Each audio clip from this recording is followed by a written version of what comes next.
from Mr. Fogg. As for the detective, he was simply an adept and worthy of being matched against his present opponent. Now, thought Passepartout, we've got him. He won't budge. At 11 in the morning, the train had reached the dividing ridge of the waters at Bridger Pass, 7,524 feet above the level of the sea, one of the highest points attained by the track in crossing the Rocky Mountains. After going about 200 miles, the travellers at last found themselves on one of those vast plains which extend to the Atlantic, and which nature has made so propitious for laying the iron road. On the declivity of the Atlantic basin, the first streams, branches of the North Platte River, already appeared. The whole northern and eastern horizon was bounded by the immense semicircular curtain which is formed by the southern portion of the Rocky Mountains, the highest being Laramie Peak. Between this and the railway extended vast plains, plentifully irrigated. On the right rose the lower spurs of the mountainous mass, which extends southward to the sources of the Arkansas River, one of the great tributaries of the Missouri. At 12:30, the travellers caught sight for an instant of Fort Halleck, which commands that section, and in a few more hours the Rocky Mountains were crossed. There was reason to hope then that no accident would mark the journey through this difficult country. The snow had ceased falling, and the air became crisp and cold. Large birds, frightened by the locomotive, rose and flew off in the distance. No wild beast appeared on the plain. It was a desert in its vast nakedness. After a comfortable breakfast served in the car, Mr. Fogg and his partners had just resumed whist, when a violent whistling was heard, and the train stopped. Passepartout put his head out of the door, but saw nothing to cause the delay. No station was in view. Aouda and Fix feared that Mr. Fogg might take it into his head to get out, but that gentleman contented himself with saying to his servant, "See what is the matter." Passepartout rushed out of the car. 30 or 40 passengers had already descended, amongst them Colonel Stamp Proctor. The train had stopped before a red signal which blocked the way. The engineer and conductor were talking excitedly with a signalman whom the station master at Medicine Bow, the next stopping place, had sent on before. The passengers drew around and took part in the discussion, in which Colonel Proctor, with his insolent manner, was conspicuous. Passepartout, joining the group, heard the signalman say, "No, you can't pass. The bridge at Medicine Bow is shaky and would not bear the weight of the train." This was a suspension bridge thrown over some rapids, about a mile from the place where they now were. According to the signalman, it was in a ruinous condition, several of the iron wires being broken, and it was impossible to risk the passage. He did not in any way exaggerate the condition of the bridge.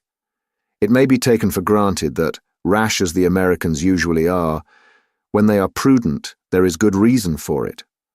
Passepartout, not daring to apprise his master of what he heard, listened with set teeth, immovable as a statue. Cried Colonel Proctor. "But we are not going to stay here, I imagine, and take root in the snow." "Colonel," replied the conductor, "we have telegraphed to Omaha for a train, but it is not likely that it will reach Medicine Bow in less than 6 hours." "6 hours?" cried Passepartout. "Certainly," returned the conductor. "Besides, it will take us as long as that to reach Medicine Bow on foot." "But it is only a mile from here," said one of the passengers. "Yes, but it's on the other side of the river." "And can't we cross that in a boat?" asked the colonel. "That's impossible. The creek is swelled by the rains. It is a rapid, and we shall have to make a circuit of 10 miles to the north to find a ford." The colonel launched a volley of oaths, denouncing the railway company and the conductor, and Passepartout, who was furious, was not disinclined to make common cause with him. Here was an obstacle indeed, which all his master's banknotes could not remove. There was a general disappointment among the passengers, who, without reckoning the delay, saw themselves compelled to trudge 15 miles over a plain covered with snow. They grumbled and protested, and would certainly have thus attracted Phileas Fogg's attention if he had not been completely absorbed in his game. Passepartout found that he could not avoid telling his master what had occurred, and with hanging head he was turning towards the car when the engineer, a true Yankee named Forster, called out, "Gentlemen, perhaps there is a way after all to get over." "On the bridge?" asked a passenger. "On the bridge." "With our train?" "With our train." Passepartout stopped short and eagerly listened to the engineer. "But the bridge is unsafe," urged the conductor. "No matter," replied Forster. "I think that by putting on the very highest speed we might have a chance of getting over." "The devil," muttered Passepartout. But a number of the passengers were at once attracted by the engineer's proposal, and Colonel Proctor was especially delighted, and found the plan a very feasible one. He told stories about engineers leaping their trains over rivers without bridges, by putting on full steam, and many of those present avowed themselves of the engineer's mind. "We have 50 chances out of 100 of getting over," said one. 80, 90. Passepartout was astounded, and though ready to attempt anything to get over Medicine Creek, thought the experiment proposed a little too American. "Besides," thought he, "there's a still more simple way, and it does not even occur to any of these people. Sir," said he aloud to one of the passengers, "the engineer's plan seems to me a little dangerous, but—" 80 chances, replied the passenger, turning his back on him. "I know it," said Passepartout, turning to another passenger, "but a simple idea." "Ideas are no use," returned the American, shrugging his shoulders, "as the engineer assures us that we can pass." "Doubtless," urged Passepartout, "we can pass, but perhaps it would be more prudent." "What? Prudent?" cried Colonel Proctor, whom this word seemed to excite prodigiously. "At full speed, don't you see, at full speed." "I know, I see," repeated Passepartout, "but it would be, if not more prudent, since that word displeases you, at least more natural—" "Who? What? What's the matter with this fellow?" cried several. The poor fellow did not know to whom to address himself. "Are you afraid?" asked Colonel Proctor. "I afraid? Very well. I will show these people that a Frenchman can be as American as they."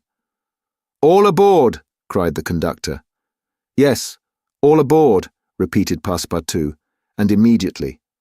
"But they can't prevent me from thinking that it would be more natural for us to cross the bridge on foot and let the train come after." But no one heard this sage reflection, nor would anyone have acknowledged its justice. The passengers resumed their places in the cars. Passepartout took his seat without telling what had passed. The whist players were quite absorbed in their game. The locomotive whistled vigorously. The engineer, reversing the steam, backed the train for nearly a mile, retiring like a jumper in order to take a longer leap. Then, with another whistle, he began to move forward. The train increased its speed, and soon its rapidity became frightful. A prolonged screech issued from the locomotive. The piston worked up and down 20 strokes to the second. They perceived that the whole train, rushing on at the rate of 100 miles an hour, hardly bore upon the rails at all. And they passed over. It was like a flash. No one saw the bridge. The train leaped, so to speak, from one bank to the other, and the engineer could not stop it until it had gone 5 miles beyond the station. But scarcely had the train passed the river, when the bridge, completely ruined, fell with a crash into the rapids of Medicine Bow. Chapter XXIX, in which certain incidents are narrated which are only to be met with on American railroads. The train pursued its course, that evening, without interruption, passing Fort Saunders, crossing Cheney Pass, and reaching Evans Pass. The road here attained the highest elevation of the journey, 8,092 feet above the level of the sea. The travellers had now only to descend to the Atlantic by limitless plains, levelled by nature. A branch of the Grand Trunk led off southward to Denver, the capital of Colorado. The country round about is rich in gold and silver, and more than 50,000 inhabitants are already settled there. 1,382 miles had been passed over from San Francisco in 3 days and 3 nights. 4 days and nights more would probably bring them to New York. Phileas Fogg was not as yet behindhand. During the night, Camp Walbach was passed on the left. Lodge Pole Creek ran parallel with the road, marking the boundary between the territories of Wyoming and Colorado. They entered Nebraska at 11, passed near Sedgwick, and touched at Julesburg on the southern branch of the Platte River. It was here that the Union Pacific Railroad was inaugurated on the 23rd of October 1867 by the chief engineer, General Dodge. 2 powerful locomotives, carrying 9 cars of invited guests, amongst whom was Thomas C. Durant, vice president of the road, stopped at this point. Cheers were given. The Sioux and Pawnees performed an imitation Indian battle, fireworks were let off, and the first number of the Railway Pioneer was printed by a press brought on the train. Thus was celebrated the inauguration of this great railroad, a mighty instrument of progress and civilization, thrown across the desert and destined to link together cities and towns which do not yet exist. The whistle of the locomotive, more powerful than Amphion's lyre, was about to bid them rise from American soil. Fort McPherson was left behind at 8 in the morning, and 357 miles had yet to be traversed before reaching Omaha. The road followed the capricious windings of the southern branch of the Platte River on its left bank. At 9, the train stopped at the important town of North Platte, built between the 2 arms of the river, which rejoin each other around it and form a single artery, a large tributary, whose waters empty into the Missouri a little above Omaha. The 101st meridian was passed. Mr. Fogg and his partners had resumed their game. No one, not even the dummy, complained of the length of the trip. Fix had begun by winning several guineas, which he seemed likely to lose, but he showed himself a not less eager whist player than Mr. Fogg. During the morning, chance distinctly favoured that gentleman. Trumps and honours were showered upon his hands. Once, having resolved on a bold stroke, he was on the point of playing a spade, when a voice behind him said, "I should play a diamond." Mr. Fogg, Aouda, and Fix raised their heads and beheld Colonel Proctor. Stamp Proctor and Phileas Fogg recognised each other at once. "Ah, it's you, is it, Englishman?" cried the Colonel. "It's you who are going to play a spade." "And who plays it?" replied Phileas Fogg coolly, throwing down the 10 of spades. "Well, it pleases me to have it diamonds," replied Colonel Proctor in an insolent tone. He made a movement as if to seize the card which had just been played, adding, "You don't understand anything about whist." "Perhaps I do, as well as another," said Phileas Fogg, rising. "You have only to try, son of John Bull," replied the Colonel. Aouda turned pale, and her blood ran cold. She seized Mr. Fogg's arm and gently pulled him back. Passepartout was ready to pounce upon the American, who was staring insolently at his opponent. But Fix got up, and going to Colonel Proctor said, "You forget that it is I with whom you have to deal, sir, for it was I whom you not only insulted, but struck." "Mr. Fix," said Mr. Fogg, "pardon me, but this affair is mine, and mine only. The Colonel has again insulted me, by insisting that I should not play a spade, and he shall give me satisfaction for it." "When and where you will," replied the American, "and with whatever weapon you choose." Aouda in vain attempted to retain Mr. Fogg, as vainly did the detective endeavour to make the quarrel his. Passepartout wished to throw the Colonel out of the window, but a sign from his master checked him. Phileas Fogg left the car, and the American followed him upon the platform. "Sir," said Mr. Fogg to his adversary, "I'm in a great hurry to get back to Europe, and any delay whatever will be greatly to my disadvantage." "Well, what's that to me?" replied Colonel Proctor. "Sir," said Mr. Fogg very politely, "after our meeting at San Francisco, I determined to return to America and find you as soon as I had completed the business which called me to England." "Really? Will you appoint a meeting for 6 months hence?" Why not 10 years hence? I say 6 months, returned Phileas Fogg, and I shall be at the place of meeting promptly. All this is an evasion, cried Stamp Proctor. Now or never. Very good. You are going to New York? No. To Chicago? No. To Omaha? What difference is it to you? Do you know Plum Creek? No, replied Mr. Fogg. It's the next station. The train will be there in an hour, and will stop there 10 minutes.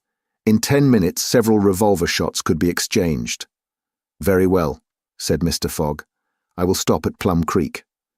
And I guess you'll stay there too, added the American insolently. Who knows, replied Mr. Fogg, returning to the car as coolly as usual.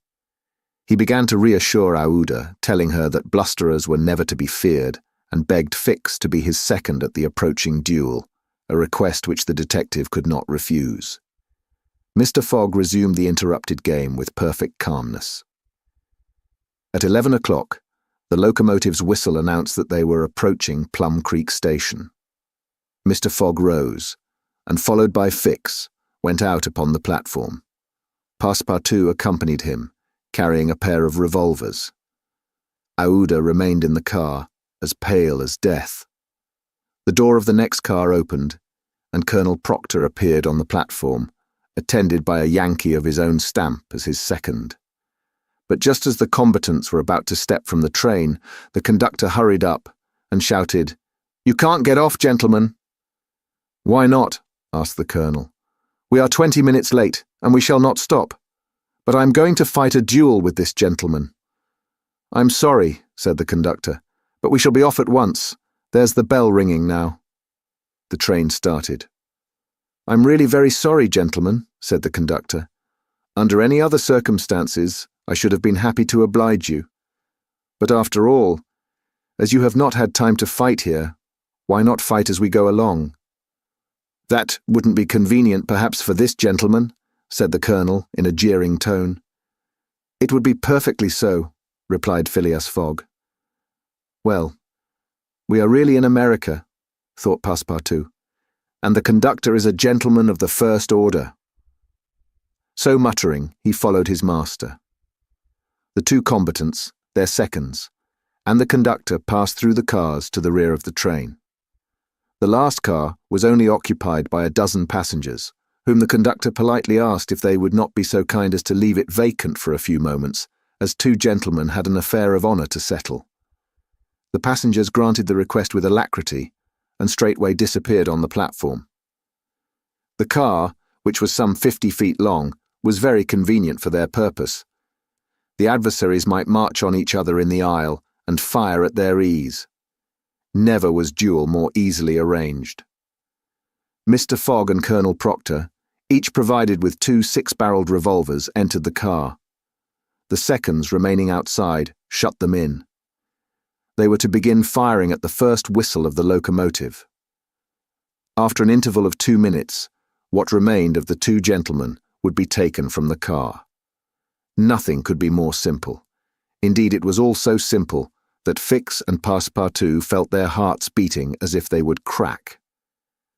They were listening for the whistle agreed upon, when suddenly savage cries resounded in the air, accompanied by reports which certainly did not issue from the car where the duelists were. The reports continued in front and the whole length of the train. Cries of terror proceeded from the interior of the cars. Colonel Proctor and Mr. Fogg, revolvers in hand, hastily quitted their prison and rushed forward where the noise was most clamorous. They then perceived that the train was attacked by a band of Sioux. This was not the first attempt of these daring Indians, for more than once they had waylaid trains on the road. 100 of them had, according to their habit, jumped upon the steps without stopping the train, with the ease of a clown mounting a horse at full gallop. The Sioux were armed with guns, from which came the reports, to which the passengers, who were almost all armed, responded by revolver shots. The Indians had first mounted the engine, and half-stunned the engineer and stoker with blows from their muskets. A Sioux chief, wishing to stop the train, but not knowing how to work the regulator, had opened wide instead of closing the steam valve, and the locomotive was plunging forward with terrific velocity. The Sioux had at the same time invaded the cars, skipping like enraged monkeys over the roofs, thrusting open the doors, and fighting hand-to-hand with the passengers. Penetrating the baggage car, they pillaged it, throwing the trunks out of the train. The cries and shots were constant. The travelers defended themselves bravely. Some of the cars were barricaded and sustained a siege like moving forts, carried along at a speed of 100 miles an hour. Aouda behaved courageously from the first. She defended herself like a true heroine with a revolver, which she shot through the broken windows whenever a savage made his appearance. 20 Sioux had fallen mortally wounded to the ground, and the wheels crushed those who fell upon the rails as if they had been worms. Several passengers, shot or stunned, lay on the seats. It was necessary to put an end to the struggle, which had lasted for 10 minutes, and which would result in the triumph of the Sioux if the train was not stopped. Fort Kearny Station, where there was a garrison, was only 2 miles distant, but that once passed, the Sioux would be masters of the train between Fort Kearny and the station beyond. The conductor was fighting beside Mr. Fogg when he was shot and fell. At the same moment he cried, "Unless the train is stopped in 5 minutes, we are lost." "It shall be stopped," said Phileas Fogg, preparing to rush from the car. "Stay, monsieur," cried Passepartout. "I will go." Mr. Fogg had not time to stop the brave fellow, who, opening a door unperceived by the Indians, succeeded in slipping under the car, and while the struggle continued and the balls whizzed across each other over his head, he made use of his old acrobatic experience, and with amazing agility worked his way under the cars, holding on to the chains, aiding himself by the brakes and edges of the sashes, creeping from one car to another with marvelous skill, and thus gaining the forward end of the train. There, suspended by one hand between the baggage car and the tender, with the other he loosened the safety chains, but owing to the traction, he would never have succeeded in unscrewing the yoking bar, had not a violent concussion jolted this bar out. The train, now detached from the engine, remained a little behind, whilst the locomotive rushed forward with increased speed. Carried on by the force already acquired, the train still moved for several minutes. But the brakes were worked, and at last they stopped, less than 100 feet from Kearny Station. The soldiers of the fort, attracted by the shots, hurried up. The Sioux had not expected them, and decamped in a body before the train entirely stopped. But when the passengers counted each other on the station platform, several were found missing, among others the courageous Frenchman, whose devotion had just saved them. Chapter XXX, in which Phileas Fogg simply does his duty. 3 passengers, including Passepartout, had disappeared. Had they been killed in the struggle? Were they taken prisoners by the Sioux? It was impossible to tell. There were many wounded, but none mortally. Colonel Proctor was one of the most seriously hurt. He had fought bravely, and a ball had entered his groin. He was carried into the station with the other wounded passengers to receive such attention as could be of avail. Aouda was safe, and Phileas Fogg, who had been in the thickest of the fight, had not received a scratch. Fix was slightly wounded in the arm, but Passepartout was not to be found, and tears coursed down Aouda's cheeks. All the passengers had got out of the train, the wheels of which were stained with blood. From the tires and spokes hung ragged pieces of flesh. As far as the eye could reach on the white plain behind, red trails were visible. The last Sioux were disappearing in the south, along the banks of Republican River. Mr. Fogg, with folded arms, remained motionless. He had a serious decision to make. Aouda, standing near him, looked at him without speaking, and he understood her look. If his servant was a prisoner, ought he not to risk everything to rescue him from the Indians? "I will find him, living or dead," said he quietly to Aouda. "Ah, Mr. Fogg," cried she, clasping his hands and covering them with tears. "Living," added Mr. Fogg, "if we do not lose a moment." Phileas Fogg, by this resolution, inevitably sacrificed himself. He pronounced his own doom. The delay of a single day would make him lose the steamer at New York, and his bet would be certainly lost. But as he thought, "It is my duty," he did not hesitate. The commanding officer of Fort Kearny was there. 100 of his soldiers had placed themselves in a position to defend the station, should the Sioux attack it. "Sir," said Mr. Fogg to the captain, "3 passengers have disappeared." "Dead?" asked the captain. "Dead or prisoners? That is the uncertainty which must be solved. Do you propose to pursue the Sioux?" "That's a serious thing to do, sir," returned the captain. "These Indians may retreat beyond the Arkansas, and I cannot leave the fort unprotected." "The lives of 3 men are in question, sir," said Phileas Fogg. "Doubtless. But can I risk the lives of 50 men to save 3? "I don't know whether you can, sir, but you ought to do so."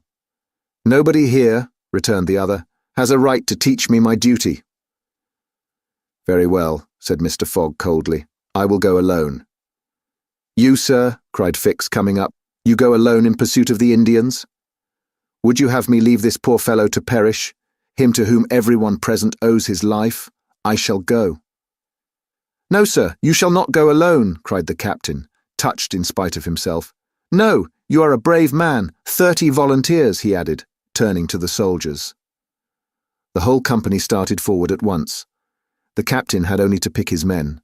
30 were chosen, and an old sergeant placed at their head. "Thanks, Captain," said Mr. Fogg. "Will you let me go with you?" asked Fix. "Do as you please, sir.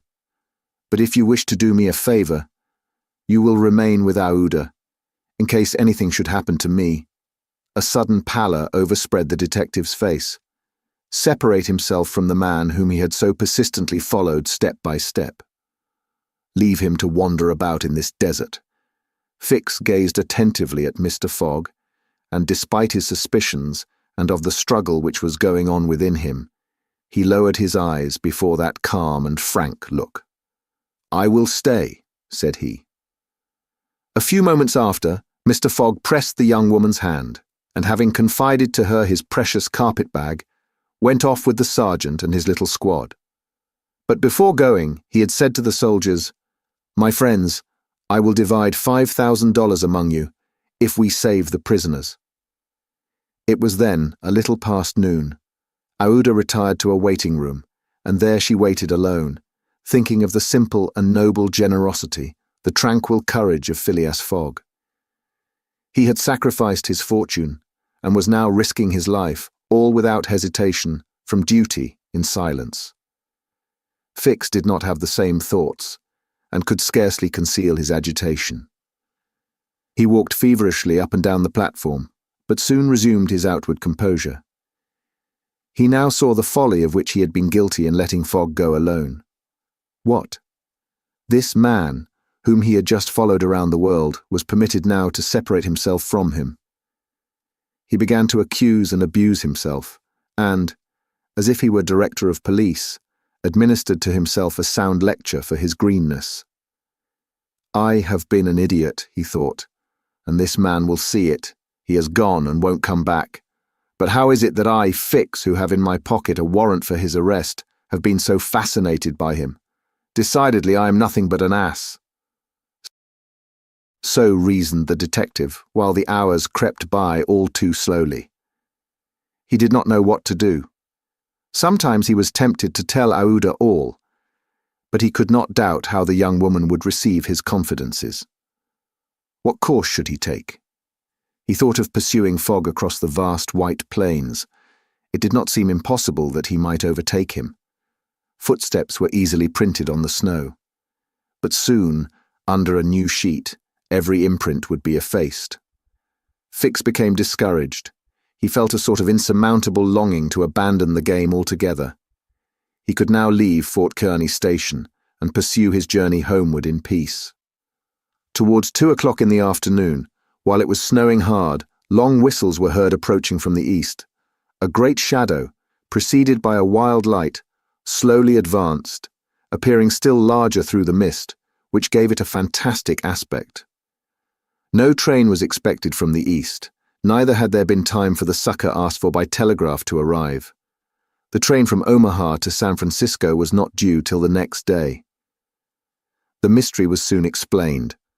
The locomotive, which was slowly approaching with deafening whistles, was that which, having been detached from the train, had continued its route with such terrific rapidity, carrying off the unconscious engineer and stoker. It had run several miles, when, the fire becoming low for want of fuel, the steam had slackened. And it had finally stopped an hour after, some 20 miles beyond Fort Kearny. Neither the engineer nor the stoker was dead, and after remaining for some time in their swoon, had come to themselves. The train had then stopped. The engineer, when he found himself in the desert and the locomotive without cars, understood what had happened. He could not imagine how the locomotive had become separated from the train, but he did not doubt that the train left behind was in distress. He did not hesitate what to do.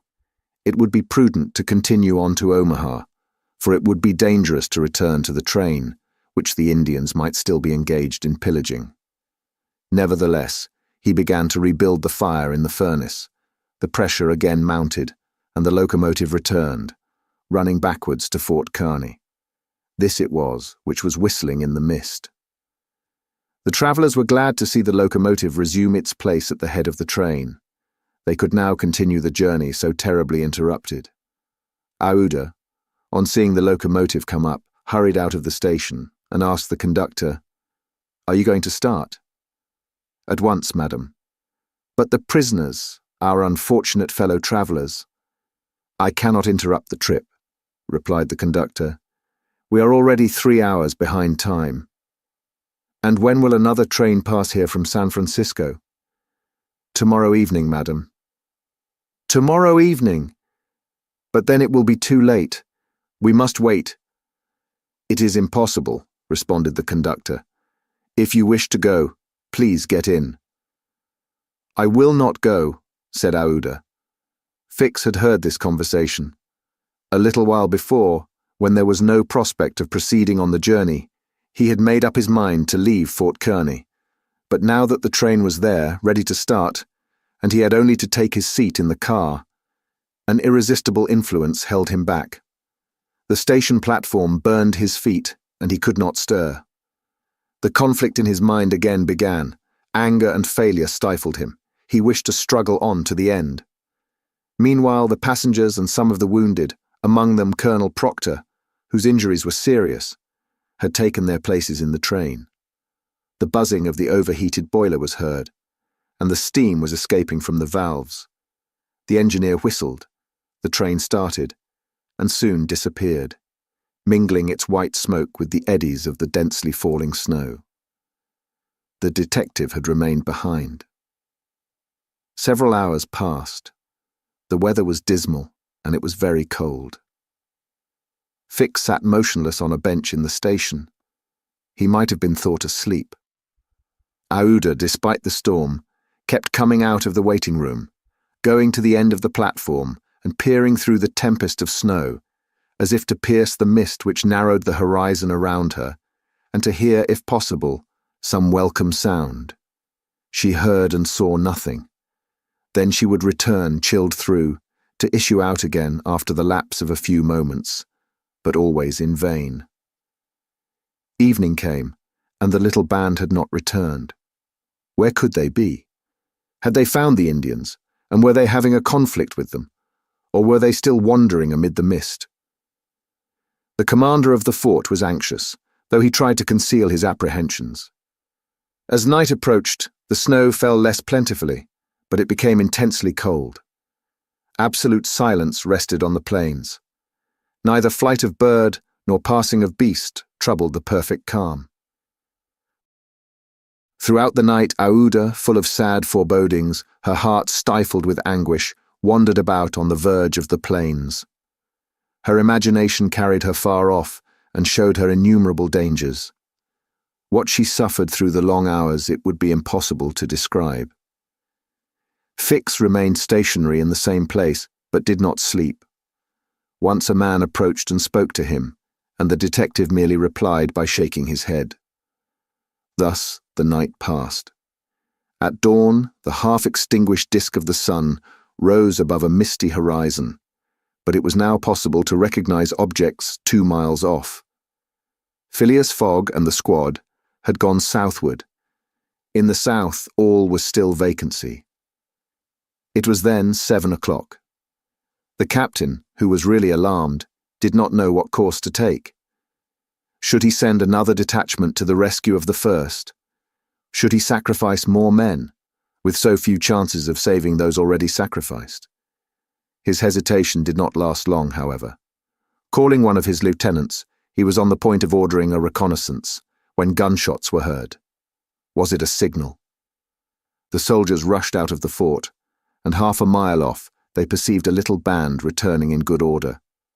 Mr. Fogg was marching at their head, and just behind him were Passepartout and the other 2 travellers, rescued from the Sioux. They had met and fought the Indians 10 miles south of Fort Kearny. Shortly before the detachment arrived, Passepartout and his companions had begun to struggle with their captors, 3 of whom the Frenchman had felled with his fists, when his master and the soldiers hastened up to their relief. All were welcomed with joyful cries. Phileas Fogg distributed the reward he had promised to the soldiers, while Passepartout, not without reason, muttered to himself, "It must certainly be confessed that I cost my master dear." Fix, without saying a word, looked at Mr. Fogg, and it would have been difficult to analyze the thoughts which struggled within him. As for Aouda, she took her protector's hand and pressed it in her own, too much moved to speak. Meanwhile, Passepartout was looking about for the train.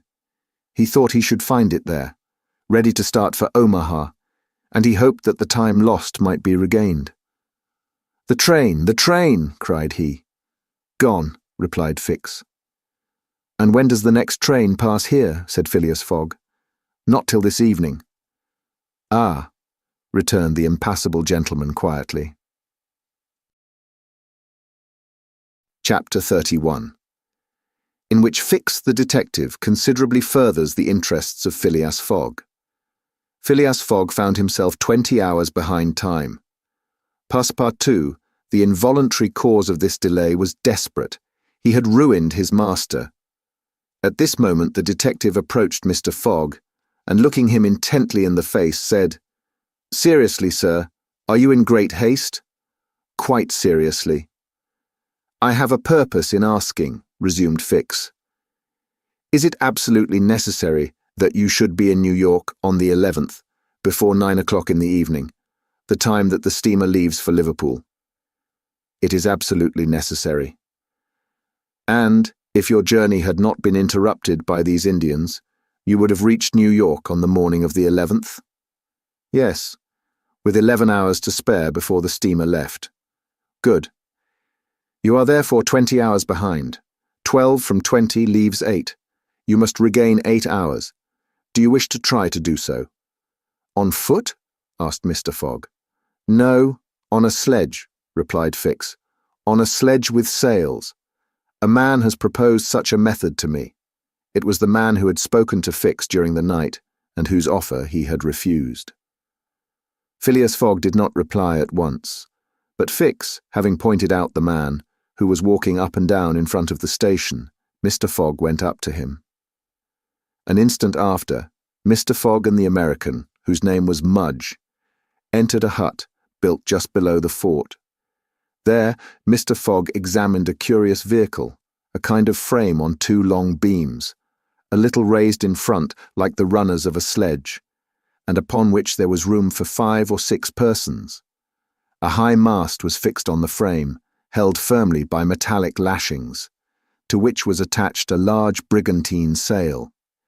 This mast held an iron stay upon which to hoist a jibsail. Behind, a sort of rudder served to guide the vehicle. It was, in short, a sledge rigged like a sloop. During the winter, when the trains are blocked up by the snow, these sledges make extremely rapid journeys across the frozen plains from one station to another.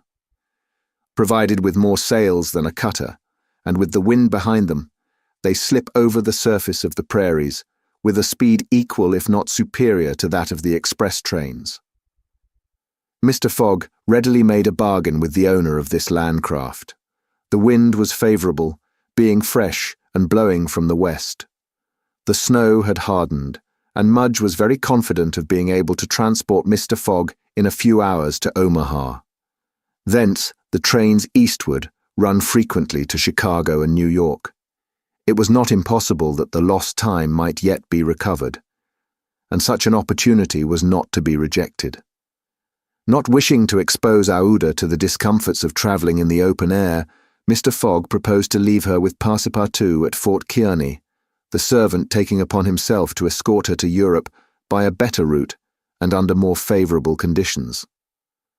But Aouda refused to separate from Mr. Fogg, and Passepartout was delighted with her decision, for nothing could induce him to leave his master while Fix was with him.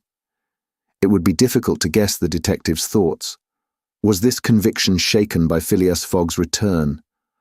Or did he still regard him as an exceedingly shrewd rascal, who, his journey round the world completed, would think himself absolutely safe in England? Perhaps Fix's opinion of Phileas Fogg was somewhat modified, but he was nevertheless resolved to do his duty and to hasten the return of the whole party to England as much as possible. At 8 o'clock, the sledge was ready to start. The passengers took their places on it and wrapped themselves up closely in their travelling cloaks. The two great sails were hoisted, and under the pressure of the wind, the sledge slid over the hardened snow with a velocity of 40 miles an hour. The distance between Fort Kearny and Omaha, as the birds fly, is at most 200 miles. If the wind held good, the distance might be traversed in 5 hours.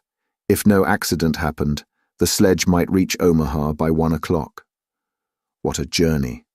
The travellers, huddled close together, could not speak for the cold, intensified by the rapidity at which they were going. The sledge sped on as lightly as a boat over the waves. When the breeze came skimming the earth, the sledge seemed to be lifted off the ground by its sails. Mudge, who was at the rudder, kept in a straight line, and by a turn of his hand checked the lurches which the vehicle had a tendency to make. All the sails were up, and the jib was so arranged as not to screen the brigantine. A topmast was hoisted, and another jib, held out to the wind, added its force to the other sails. Although the speed could not be exactly estimated, the sledge could not be going at less than 40 miles an hour. "If nothing breaks," said Mudge, "we shall get there." Mr. Fogg had made it for Mudge's interest to reach Omaha within the time agreed on, by the offer of a handsome reward. The prairie, across which the sledge was moving in a straight line, was as flat as a sea. It seemed like a vast frozen lake. The railroad which ran through this section ascended from the southwest to the northwest by Great Island Columbus, an important Nebraska town, Schuyler, and Fremont, to Omaha. It followed throughout the right bank of the Platte River. The sledge, shortening this route, took a chord of the arc described by the railway. Mudge was not afraid of being stopped by the Platte River, because it was frozen. The road then was quite clear of obstacles, and Phileas Fogg had but two things to fear: an accident to the sledge and a change or calm in the wind. But the breeze, far from lessening its force, blew as if to bend the mast, which, however, the metallic lashings held firmly. These lashings, like the chords of a stringed instrument, resounded as if vibrated by a violin bow. The sledge slid along in the midst of a plaintively intense melody. "Those chords give the fifth and the octave," said Mr. Fogg. These were the only words he uttered during the journey. Aouda, cosily packed in furs and cloaks, was sheltered as much as possible from the attacks of the freezing wind. As for Passepartout, his face was as red as the sun's disk when it sets in the mist, and he laboriously inhaled the biting air. With his natural buoyancy of spirits, he began to hope again. They would reach New York on the evening, if not on the morning, of the 11th, and there were still some chances that it would be before the steamer sailed for Liverpool. Passepartout even felt a strong desire to grasp his ally, Fix, by the hand. He remembered that it was the detective who procured the sledge. the only means of reaching Omaha in time. But, checked by some presentiment, he kept his usual reserve. One thing, however, Passepartout would never forget, and that was the sacrifice which Mr. Fogg had made, without hesitation, to rescue him from the Sioux. Mr. Fogg had risked his fortune and his life. No, his servant would never forget that. While each of the party was absorbed in reflections so different, the sledge flew past over the vast carpet of snow. The creeks it passed over were not perceived. Fields and streams disappeared under the uniform whiteness.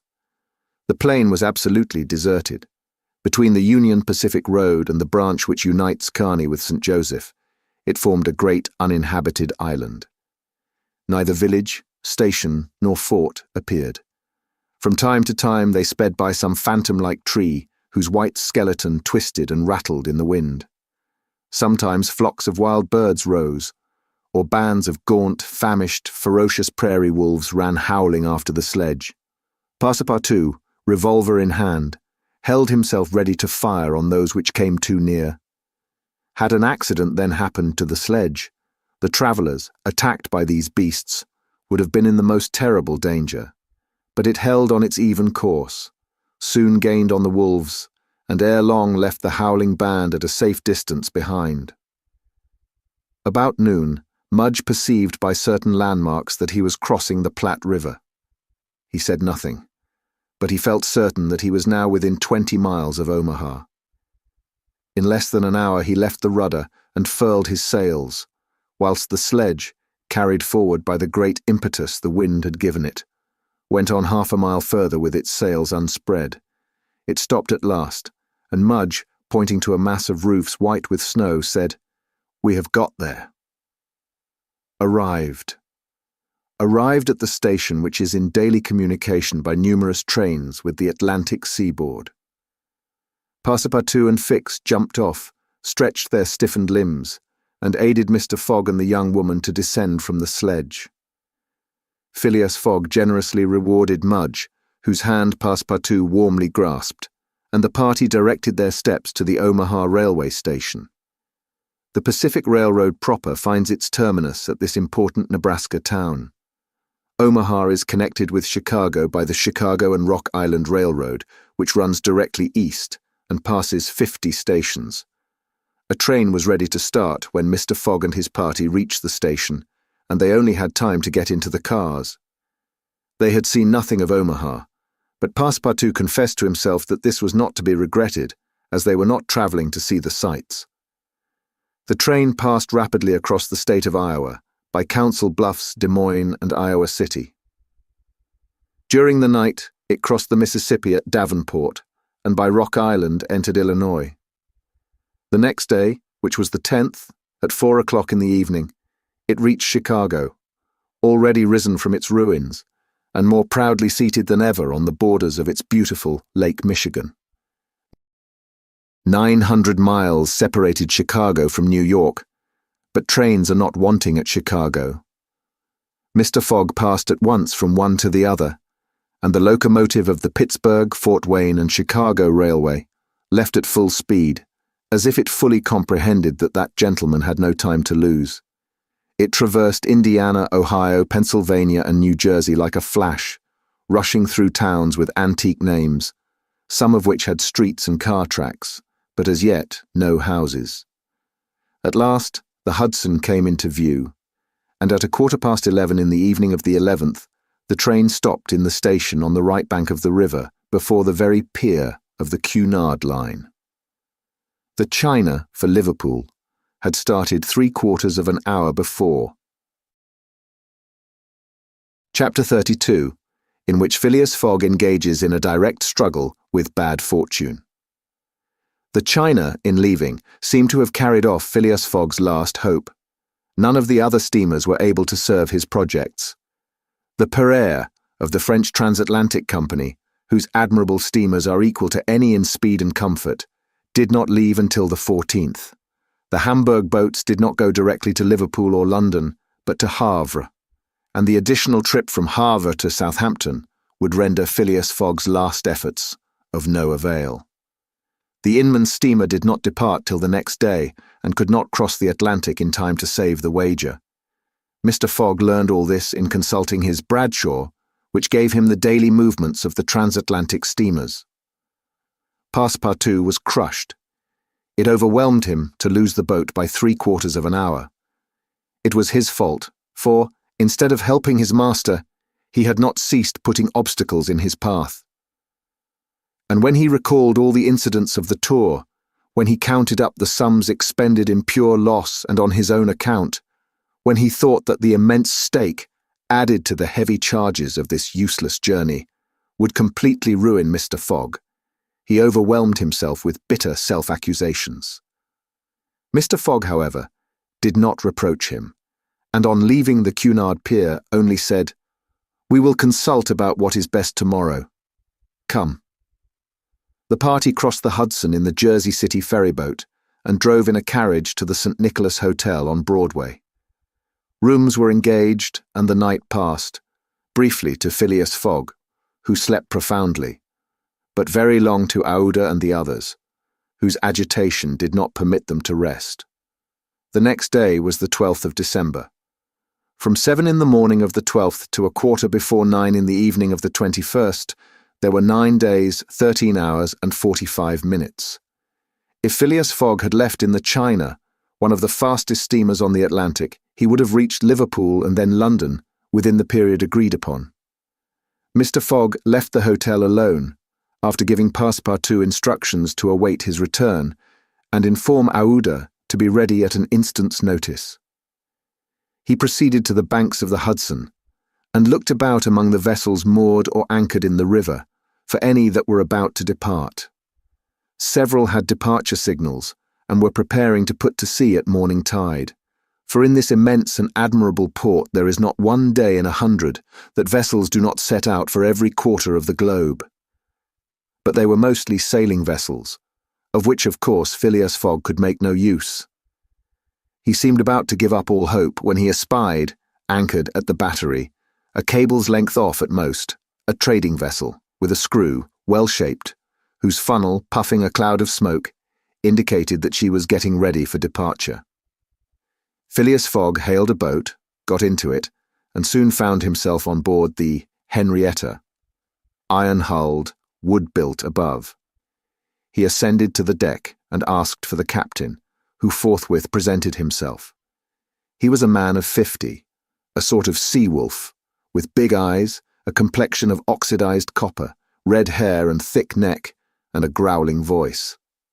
"The captain?" asked Mr. Fogg. "I am the captain. I am Phileas Fogg of London. And I am Andrew Speedy of Cardiff. You are going to put to sea? In an hour. You are bound for Bordeaux. And your cargo? No freight. Going in ballast. Have you any passengers? No passengers. Never have passengers. Too much in the way. Is your vessel a swift one? Between 11 and 12 knots. The Henrietta, well known. Will you carry me and 3 other persons to Liverpool? To Liverpool? Why not to China? I said Liverpool. No. No? No. I'm setting out for Bordeaux and shall go to Bordeaux. Money is no object? None. The captain spoke in a tone which did not admit of a reply. But the owners of the Henrietta, resumed Phileas Fogg. The owners are myself, replied the captain. The vessel belongs to me. I will freight it for you. No. I will buy it of you. No. Phileas Fogg did not betray the least disappointment, but the situation was a grave one. It was not at New York as at Hong Kong, nor with the captain of the Henrietta as with the captain of the Tankadere. Up to this time, money had smoothed away every obstacle. Now money failed. Still, some means must be found to cross the Atlantic on a boat, unless by balloon, which would have been venturesome, besides not being capable of being put in practice.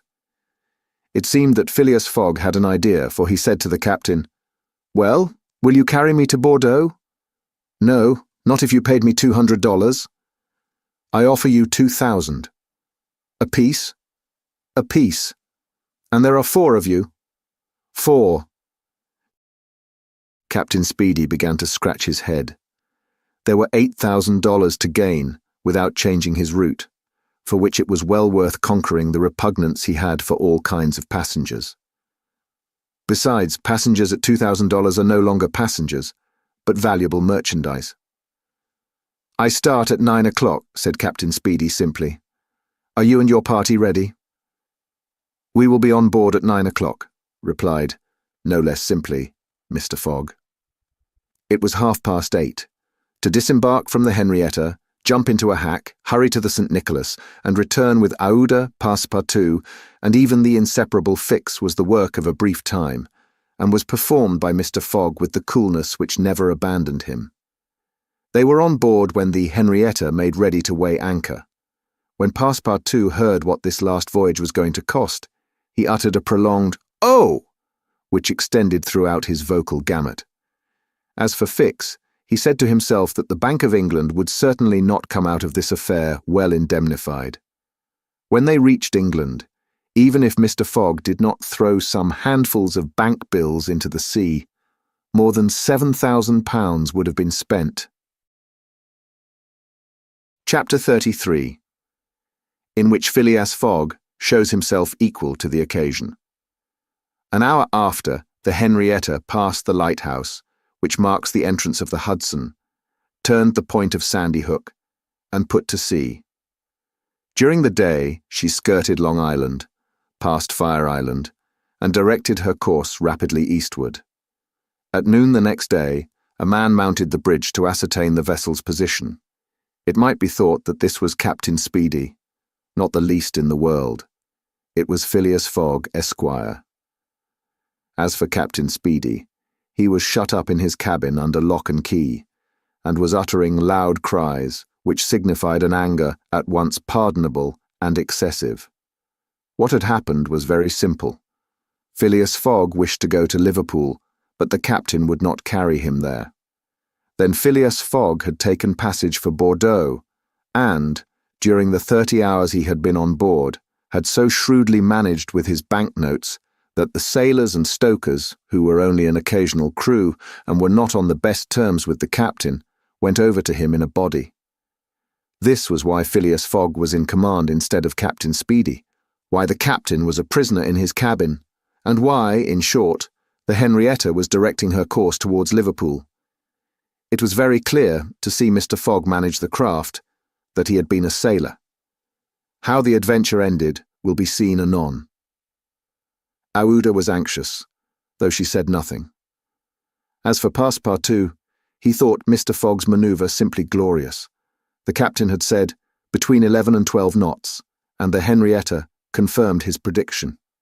If then, for there were ifs still, the sea did not become too boisterous, if the wind did not veer round to the east, if no accident happened to the boat or its machinery, the Henrietta might cross the 3,000 miles from New York to Liverpool in the 9 days, between the 12th and the 21st of December. It is true that, once arrived, the affair on board the Henrietta, added to that of the Bank of England, might create more difficulties for Mr. Fogg than he imagined or could desire. During the first days, they went along smoothly enough. The sea was not very unpropitious. The wind seemed stationary in the northeast. The sails were hoisted, and the Henrietta ploughed across the waves like a real transatlantic steamer. Passepartout was delighted. His master's last exploit, the consequences of which he ignored, enchanted him. Never had the crew seen so jolly and dexterous a fellow. He formed warm friendships with the sailors, and amazed them with his acrobatic feats. He thought they managed the vessel like gentlemen, and that the stokers fired up like heroes. His loquacious good humour infected everyone. He had forgotten the past, its vexations and delays. He only thought of the end, so nearly accomplished, and sometimes he boiled over with impatience, as if heated by the furnaces of the Henrietta. Often also, the worthy fellow revolved around Fix, looking at him with a keen, distrustful eye, but he did not speak to him, for their old intimacy no longer existed. Fix, it must be confessed, understood nothing of what was going on. The conquest of the Henrietta, the bribery of the crew, Fogg managing the boat like a skilled seaman, amazed and confused him. He did not know what to think, for after all, a man who began by stealing £55,000 might end by stealing a vessel, and Fix was not unnaturally inclined to conclude that the Henrietta, under Fogg's command, was not going to Liverpool at all, but to some part of the world where the robber, turned into a pirate, would quietly put himself in safety. The conjecture was at least a plausible one, and the detective began to seriously regret that he had embarked on the affair. As for Captain Speedy, he continued to howl and growl in his cabin. And Passepartout, whose duty it was to carry him his meals, courageous as he was, took the greatest precautions. Mr. Fogg did not seem even to know that there was a captain on board. On the 13th, they passed the edge of the banks of Newfoundland, a dangerous locality. During the winter especially, there are frequent fogs and heavy gales of wind. Ever since the evening before, the barometer, suddenly falling, had indicated an approaching change in the atmosphere, and during the night the temperature varied, the cold became sharper, and the wind veered to the southeast. This was a misfortune. Mr. Fogg, in order not to deviate from his course, furled his sails and increased the force of the steam, but the vessel's speed slackened, owing to the state of the sea, the long waves of which broke against the stern. She pitched violently, and this retarded her progress. The breeze, little by little, swelled into a tempest, and it was to be feared that the Henrietta might not be able to maintain herself upright on the waves. Passepartout's visage darkened with the skies, and for 2 days the poor fellow experienced constant fright. But Phileas Fogg was a bold mariner, and knew how to maintain headway against the sea, and he kept on his course without even decreasing his steam. The Henrietta, when she could not rise upon the waves, crossed them, swamping her deck, but passing safely. Sometimes the screw rose out of the water, beating its protruding end, when a mountain of water raised the stern above the waves, but the craft always kept straight ahead. The wind, however, did not grow as boisterous as might have been feared. It was not one of those tempests which burst and rush on with a speed of 90 miles an hour. It continued fresh, but unhappily it remained obstinately in the southeast, rendering the sails useless. The 16th of December was the 75th day since Phileas Fogg's departure from London, and the Henrietta had not yet been seriously delayed. Half of the voyage was almost accomplished, and the worst localities had been passed. In summer, success would have been well nigh certain. In winter, they were at the mercy of the bad season. Passepartout said nothing, but he cherished hope in secret, and comforted himself with the reflection that, if the wind failed them, they might still count on the steam. On this day, the engineer came on deck, went up to Mr. Fogg, and began to speak earnestly with him. Without knowing why it was a presentiment, perhaps Passepartout became vaguely uneasy. He would have given one of his ears to hear with the other what the engineer was saying. He finally managed to catch a few words and was sure he heard his master say, "You are certain of what you tell me?" "Certain, sir," replied the engineer. "You must remember that since we started, we have kept up hot fires in all our furnaces, and though we had coal enough to go on short steam from New York to Bordeaux, we haven't enough to go with all steam from New York to Liverpool." "I will consider," replied Mr. Fogg. Passepartout understood it all. He was seized with mortal anxiety. The coal was giving out. "Ah, if my master can get over that," muttered he, "he'll be a famous man." He could not help imparting to Fix what he had overheard. "Then you believe that we really are going to Liverpool?" "Of course." "Ass!" replied the detective, shrugging his shoulders and turning on his heel. Passepartout was on the point of vigorously resenting the epithet, the reason of which he could not for the life of him comprehend, but he reflected that the unfortunate Fix was probably very much disappointed and humiliated in his self-esteem, after having so awkwardly followed a false scent around the world, and refrained. And now what course would Phileas Fogg adopt? It was difficult to imagine. Nevertheless, he seemed to have decided upon one, for that evening he sent for the engineer and said to him, "Feed all the fires until the coal is exhausted." A few moments after, the funnel of the Henrietta vomited forth torrents of smoke. The vessel continued to proceed with all steam on. But on the 18th, the engineer, as he had predicted, announced that the coal would give out in the course of the day. "Do not let the fires go down," replied Mr. Fogg. "Keep them up to the last. Let the valves be filled." Towards noon, Phileas Fogg, having ascertained their position, called Passepartout and ordered him to go for Captain Speedy. It was as if the honest fellow had been commanded to unchain a tiger. He went to the poop, saying to himself, "He will be like a madman." In a few moments, with cries and oaths, a bomb appeared on the poop deck. The bomb was Captain Speedy. It was clear that he was on the point of bursting. "Where are we?"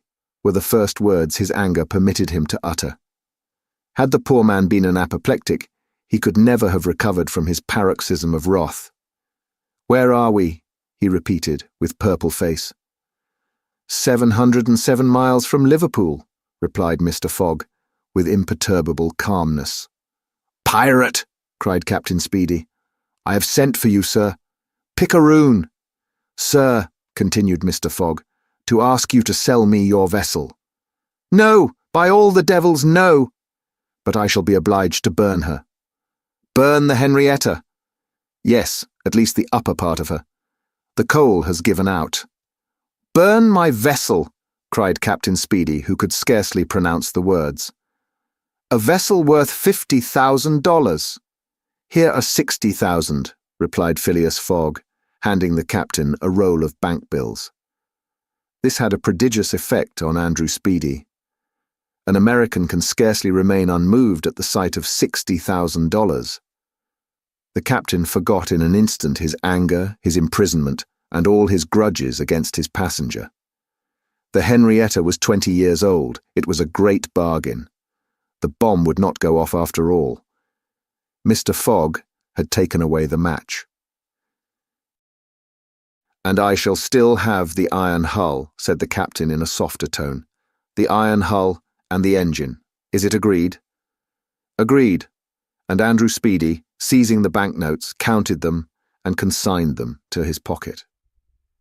During this colloquy, Passepartout was as white as a sheet, and Fix seemed on the point of having an apoplectic fit.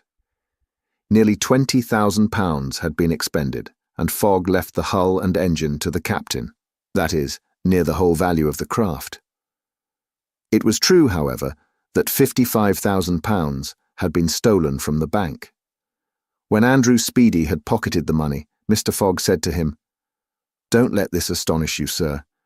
You must know that I shall lose £20,000 unless I arrive in London by 9:15 on the evening of the 21st of December. I missed the steamer at New York, and as you refused to take me to Liverpool—" "And I did well," cried Andrew Speedy, "for I have gained at least $40,000 by it." He added more sedately, "Do you know one thing, Captain? Fogg. Captain Fogg, you've got something of the Yankee about you."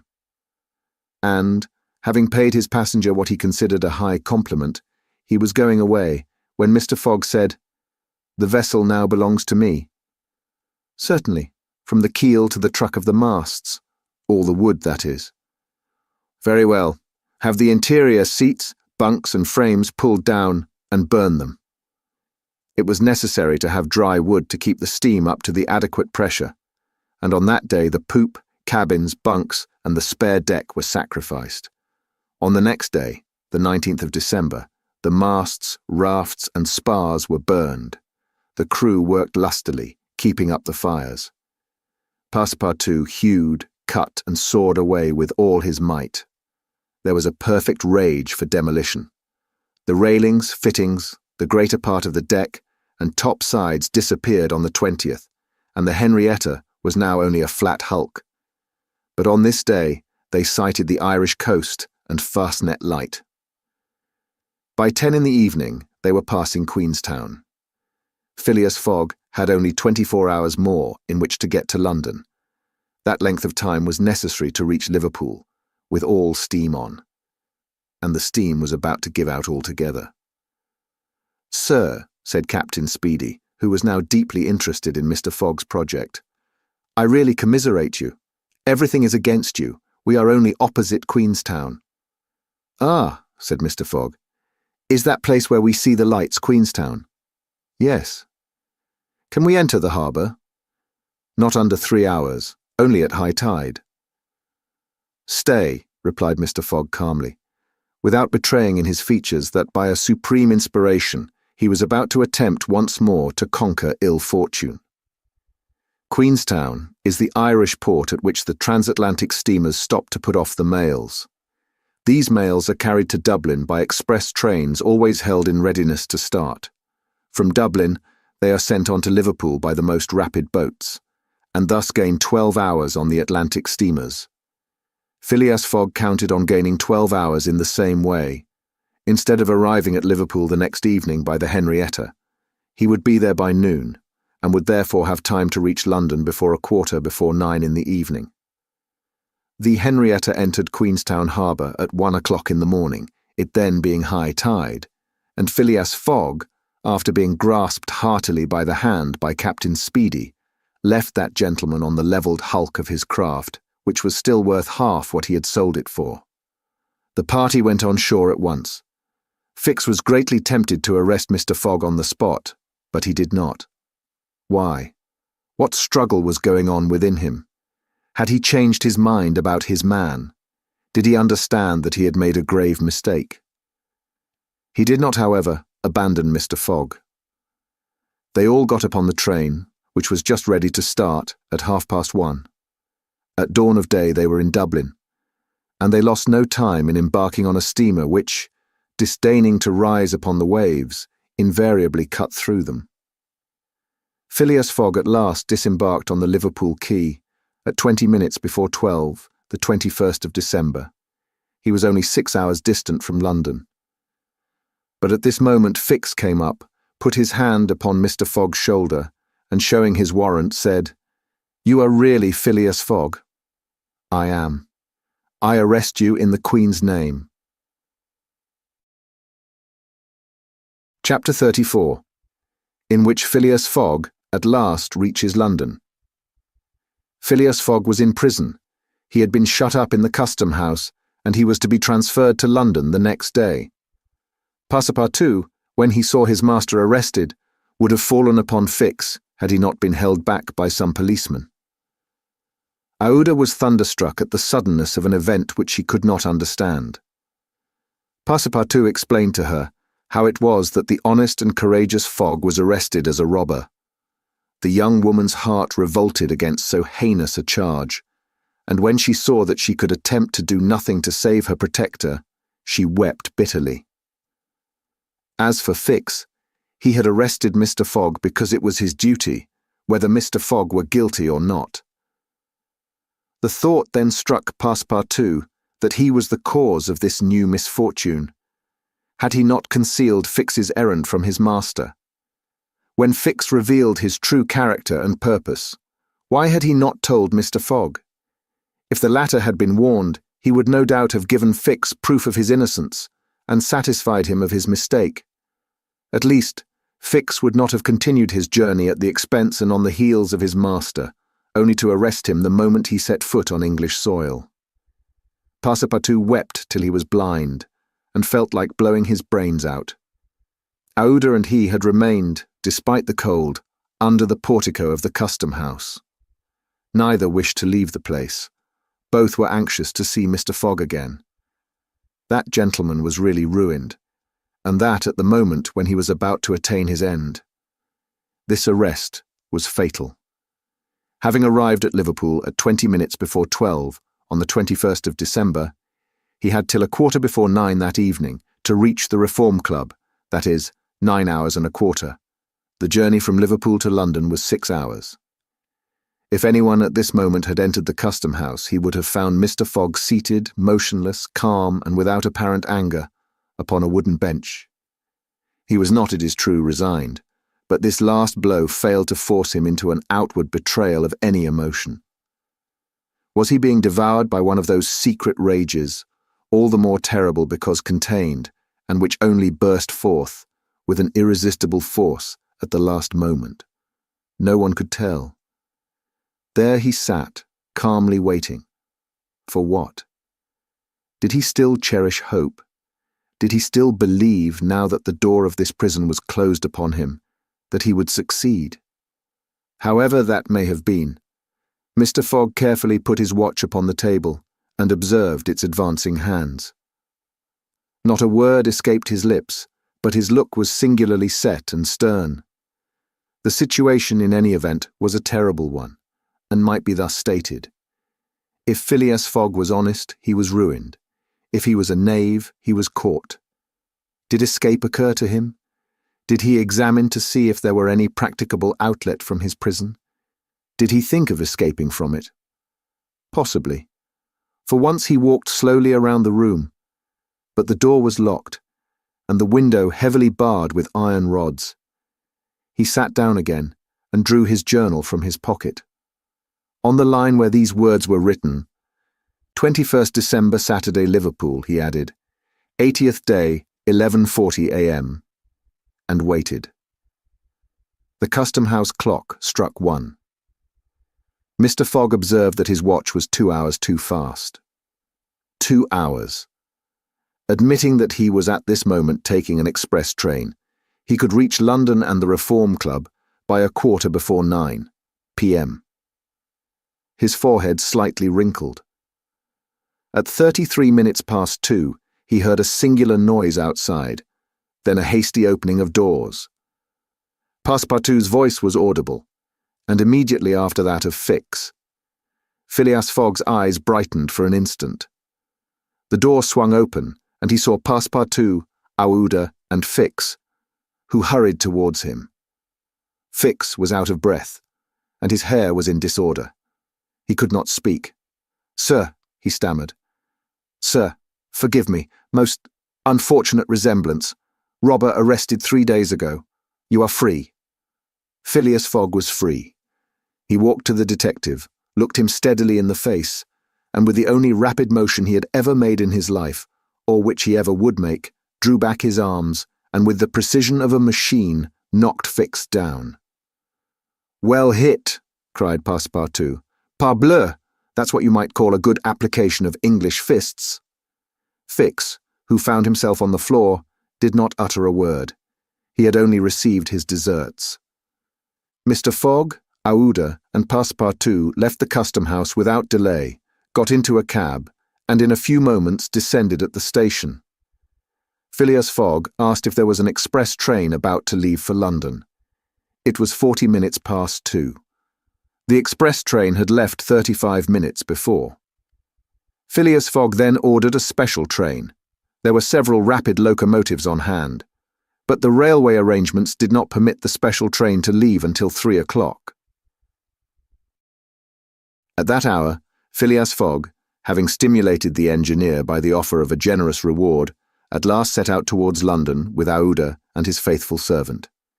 It was necessary to make the journey in 5 hours and a half, and this would have been easy on a clear road throughout. But there were forced delays, and when Mr. Fogg stepped from the train at the terminus, all the clocks in London were striking 10 minutes before 9. Having made the tour of the world, he was behindhand 5 minutes. He had lost the wager. Chapter XXXV, in which Phileas Fogg does not have to repeat his orders to Passepartout twice. The dwellers in Savile Row would have been surprised the next day if they had been told that Phileas Fogg had returned home. His doors and windows were still closed. No appearance of change was visible. After leaving the station, Mr. Fogg gave Passepartout instructions to purchase some provisions and quietly went to his domicile. He bore his misfortune with his habitual tranquillity, ruined, and by the blundering of the detective. after having steadily traversed that long journey, overcome 100 obstacles, braved many dangers, and still found time to do some good on his way, to fail near the goal by a sudden event which he could not have foreseen, and against which he was unarmed. It was terrible. But a few pounds were left of the large sum he had carried with him. There only remained of his fortune the £20,000 deposited at Baring's, and this amount he owed to his friends of the Reform Club. So great had been the expense of his tour that, even had he won, it would not have enriched him. And it is probable that he had not sought to enrich himself, being a man who rather laid wagers for honour's sake than for the stake proposed. But this wager totally ruined him. Mr. Fogg's course, however, was fully decided upon. He knew what remained for him to do. A room in the house in Savile Row was set apart for Aouda, who was overwhelmed with grief at her protector's misfortune. From the words which Mr. Fogg dropped, she saw that he was meditating some serious project. Knowing that Englishmen governed by a fixed idea sometimes resort to the desperate expedient of suicide, Passepartout kept a narrow watch upon his master, though he carefully concealed the appearance of so doing. First of all, the worthy fellow had gone up to his room and had extinguished the gas burner, which had been burning for 80 days. He had found in the letterbox a bill from the gas company, and he thought it more than time to put a stop to this expense, which he had been doomed to bear. The night passed. Mr. Fogg went to bed, but did he sleep? Aouda did not once close her eyes. Passepartout watched all night, like a faithful dog, at his master's door. Mr. Fogg called him in the morning and told him to get Aouda's breakfast, and a cup of tea and a chop for himself. He desired Aouda to excuse him from breakfast and dinner, as his time would be absorbed all day in putting his affairs to rights. In the evening he would ask permission to have a few moments' conversation with the young lady. Passepartout, having received his orders, had nothing to do but obey them. He looked at his imperturbable master, and could scarcely bring his mind to leave him. His heart was full, and his conscience tortured by remorse, for he accused himself more bitterly than ever of being the cause of the irretrievable disaster.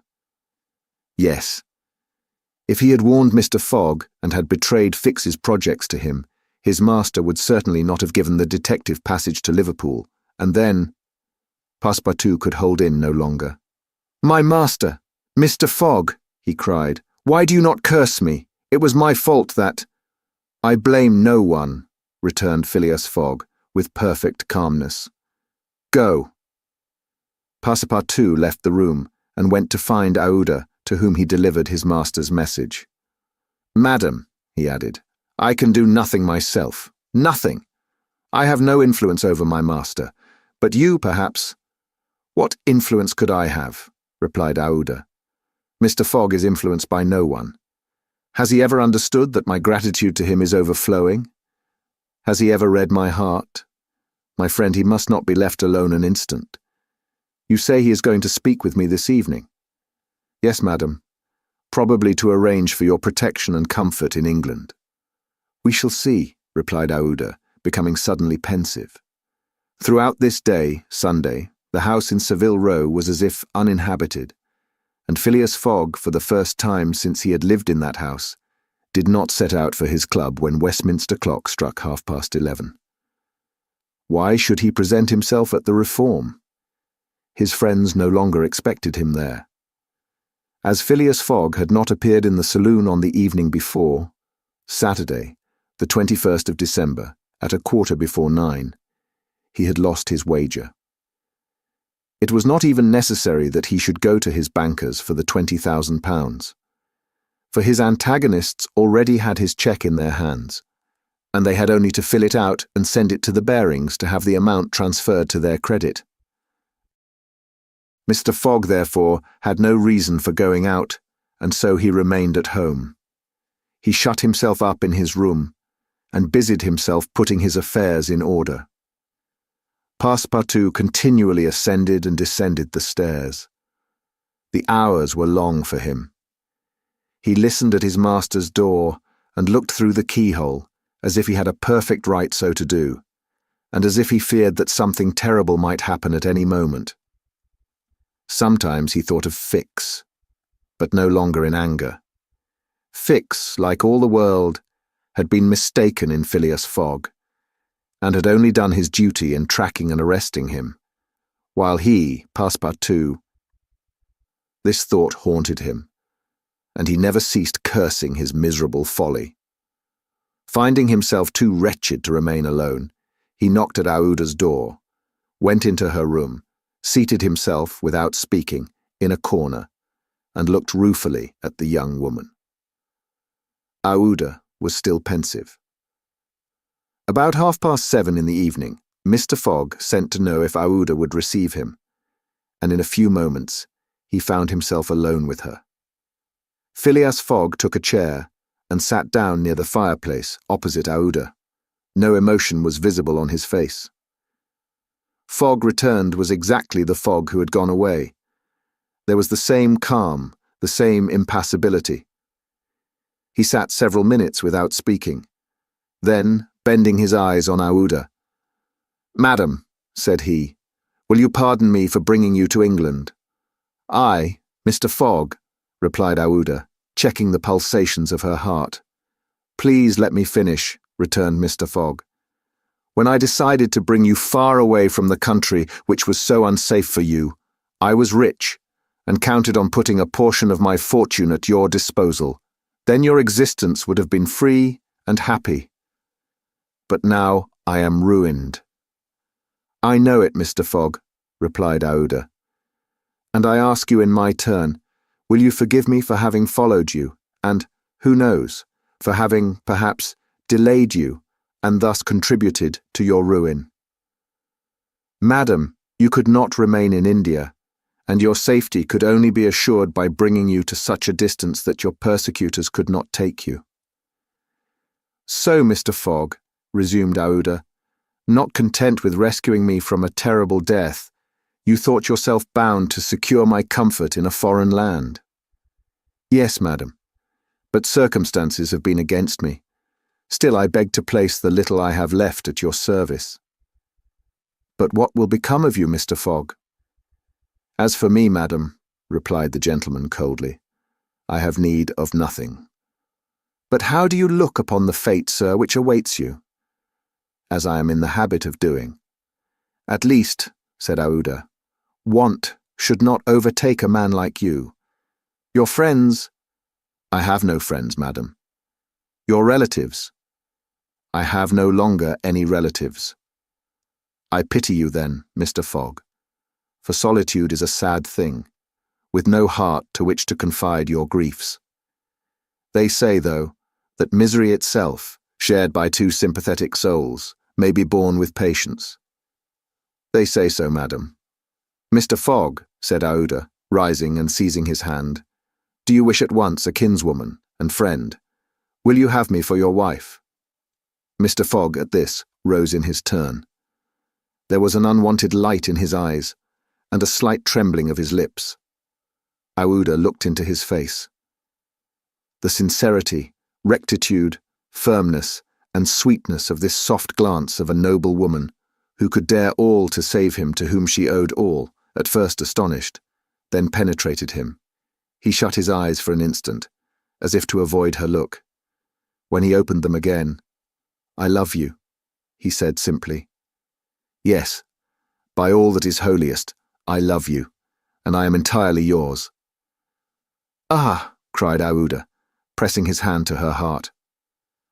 Passepartout was summoned and appeared immediately. Mr. Fogg still held Aouda's hand in his own. Passepartout understood, and his big round face became as radiant as the tropical sun at its zenith. Mr. Fogg asked him if it was not too late to notify the Reverend Samuel Wilson of Marylebone Parish that evening. Passepartout smiled his most genial smile and said, "Never too late." It was 5 minutes past 8. "Will it be for tomorrow, Monday?" "For tomorrow, Monday," said Mr. Fogg, turning to Aouda. "Yes, for tomorrow, Monday," she replied. Passepartout hurried off as fast as his legs could carry him. Chapter 36. in which Phileas Fogg's name is once more at a premium on Exchange. It is time to relate what a change took place in English public opinion when it transpired that the real bank robber, a certain James Strand, had been arrested on the 17th day of December at Edinburgh. 3 days before, Phileas Fogg had been a criminal who was being desperately followed up by the police. Now he was an honourable gentleman, mathematically pursuing his eccentric journey round the world. The papers resumed their discussion about the wager.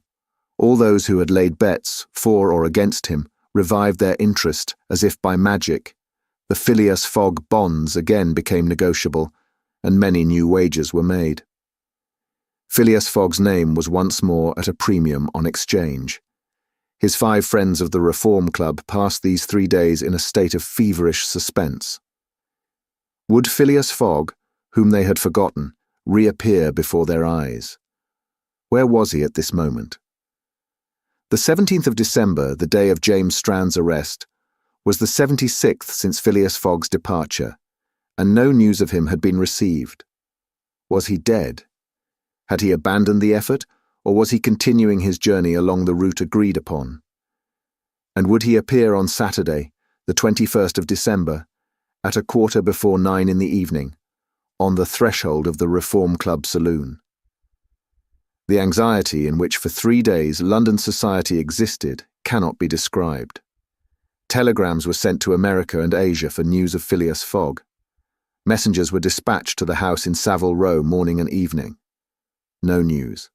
The police were ignorant what had become of the detective Fix, who had so unfortunately followed up a false scent. Bets increased, nevertheless, in number and value. Phileas Fogg, like a racehorse, was drawing near his last turning point.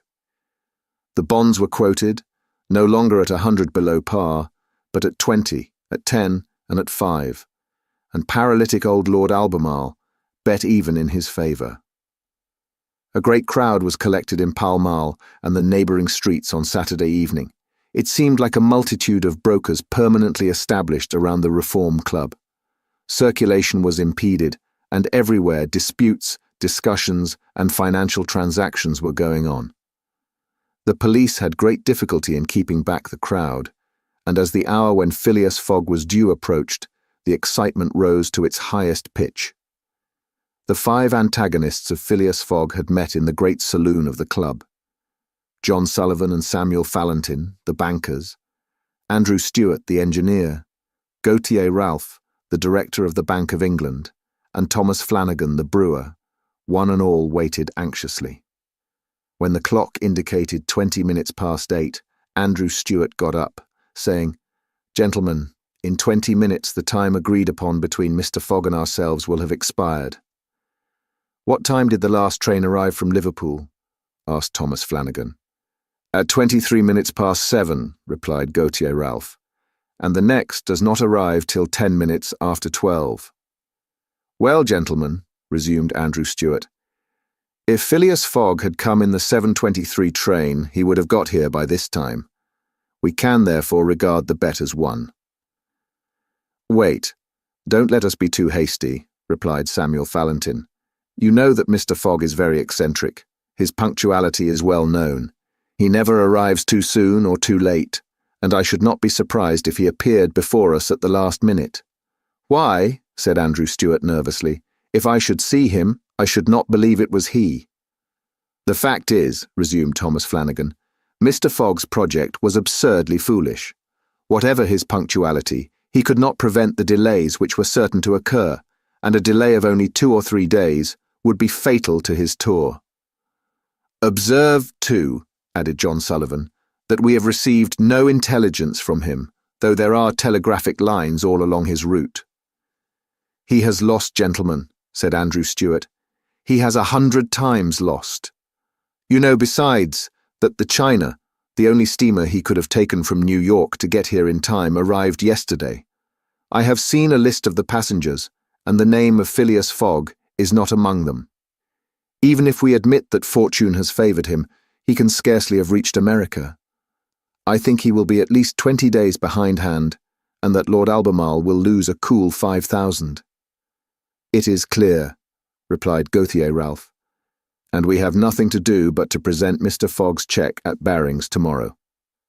At this moment, the hands of the club clock pointed to 20 minutes to 9. "5 minutes more," said Andrew Stuart. The five gentlemen looked at each other. Their anxiety was becoming intense, but not wishing to betray it, they readily assented to Mr. Fallentin's proposal of a rubber. "I wouldn't give up my 4,000 of the bet," said Andrew Stuart as he took his seat, "for 3,999. The clock indicated 18 minutes to 9. The players took up their cards, but could not keep their eyes off the clock. Certainly, however secure they felt, minutes had never seemed so long to them. 17 minutes to 9, said Thomas Flanagan, as he cut the cards which Ralph handed to him. Then there was a moment of silence. The great saloon was perfectly quiet, but the murmurs of the crowd outside were heard, with now and then a shrill cry. The pendulum beat the seconds, which each player eagerly counted as he listened with mathematical regularity. 16 minutes to 9, said John Sullivan, in a voice which betrayed his emotion. 1 minute more, and the wager would be won. Andrew Stuart and his partners suspended their game. They left their cards and counted the seconds. At the 40th second, nothing. At the 50th, still nothing. At the 55th, a loud cry was heard in the street, followed by applause, hurrahs, and some fierce growls. The players rose from their seats. At the 57th second, the door of the saloon opened, and the pendulum had not beat the 60th second when Phileas Fogg appeared, followed by an excited crowd who had forced their way through the club doors, and in his calm voice said, "Here I am, gentlemen." Chapter XXXVII, in which it is shown that Phileas Fogg gained nothing by his tour around the world, unless it were happiness. Yes, Phileas Fogg, in person. The reader will remember that at 5 minutes past 8 in the evening, about 25 hours after the arrival of the travellers in London, Passepartout had been sent by his master to engage the services of the Reverend Samuel Wilson in a certain marriage ceremony which was to take place the next day. Passepartout went on his errand enchanted. He soon reached the clergyman's house, but found him not at home. Passepartout waited a good 20 minutes, and when he left the reverend gentleman, it was 35 minutes past 8. But in what a state he was! With his hair in disorder, and without his hat, he ran along the street as never man was seen to run before, overturning passers-by, rushing over the sidewalk like a waterspout. In 3 minutes, he was in Savile Row again, and staggered back into Mr. Fogg's room. He could not speak. "What is the matter?" asked Mr. Fogg. "My master," gasped Passepartout. "Marriage impossible." "Impossible? Impossible for tomorrow?" "Why so?" "Because tomorrow is Sunday." "Monday," replied Mr. Fogg. "No, today is Saturday." "Saturday? Impossible?" "Yes, yes, yes, yes," cried Passepartout. "You have made a mistake of 1 day. We arrived 24 hours ahead of time, but there are only 10 minutes left." Passepartout had seized his master by the collar and was dragging him along with irresistible force. Phileas Fogg, thus kidnapped, without having time to think, left his house, jumped into a cab, promised £100 to the cabman, and having run over 2 dogs and overturned 5 carriages, reached the Reform Club. The clock indicated 9:15 when he appeared in the great saloon. Phileas Fogg had accomplished the journey round the world in 80 days. Phileas Fogg had won his wager of £20,000. How was it that a man so exact and fastidious could have made this error of a day? How came he to think that he had arrived in London on Saturday, the 21st day of December, when it was really Friday, the 20th, the 79th day only from his departure? The cause of the error is very simple. Phileas Fogg had, without suspecting it, gained 1 day on his journey, and this merely because he had travelled constantly eastward, He would, on the contrary, have lost a day had he gone in the opposite direction, that is, westward. In journeying eastward, he had gone towards the sun, and the days therefore diminished for him as many times 4 minutes as he crossed degrees in this direction. There are 360 degrees on the circumference of the earth, and these 360 degrees, multiplied by 4 minutes, gives precisely 24 hours, that is, the day unconsciously gained.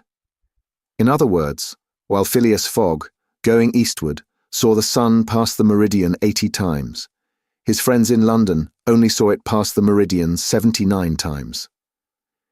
This is why they awaited him at the Reform Club on Saturday, and not Sunday, as Mr. Fogg thought. And Passepartout's famous family watch, which had always kept London time, would have betrayed this fact if it had marked the days as well as the hours and the minutes. Phileas Fogg then had won the £20,000, but as he had spent nearly 19,000 on the way, the pecuniary gain was small. His object was, however, to be victorious and not to win money.